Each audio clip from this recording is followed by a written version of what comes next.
Ben, on les considère comme des pères, premièrement, parce que ce sont des hommes. Puis après ça, on les considère comme des fondateurs, justement parce qu'il y a ce mythe. Et donc, ça, c'est l'histoire du livre que j'ai publié avant, qui est sur l'histoire du mot, où j'ai essayé de montrer, en fait, que c'est au moment de la fondation, de la dite fondation, donc en France, aux États-Unis, et on peut faire le travail aussi pour le Canada, même si ça arrive 2, 3 générations plus tard.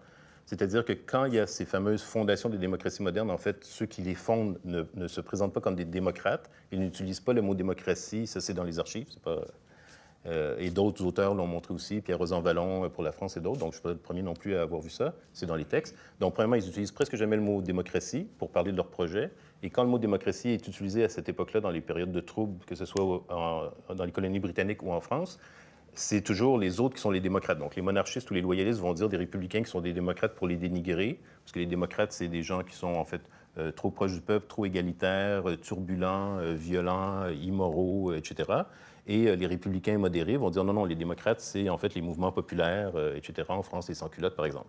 Et donc, ça prend 2 générations dans les 2 pays avant qu'en fait l'élite politique commence à parler du régime comme une démocratie, mais il ne change pas le mode d'organisation, il ne change pas le mode de décision.